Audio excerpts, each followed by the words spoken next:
So, totoo nga, tunay ang sinabi ni Montulfo na pagtatakpan lamang ni Marcobeta ang overpriced na flood control at ghost project nung nakaraang administrasyon. Totoo nga, bakit natin nalaman?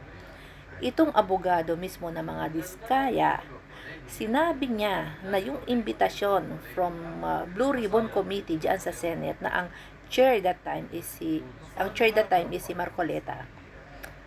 Ang laman po ng imbitasyon, according sa kanilang abogado, ay flood control projects from 2022. Kaya naman pala nagka-amnesia ang mga Diskaya. Dahil siya mismo nilimitahan niya po yung sasabihin ng mga kontraktor. Isipin mo, lilimitahan mo from 2022 onwards. Kumusta yung nakaraang administrasyon na punong-puno ng ghost project and anomalya? Animals ka talaga, matandang hukluban. So ngayon, nabuking ka na.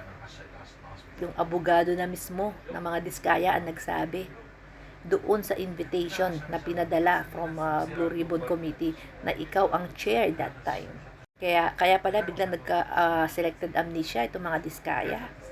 Animals ka talaga, matanda ka. Yung tanda mo na yan, hindi ka pa gumawa ng tama. Iilang kandila na lang ang natitira sa'yo.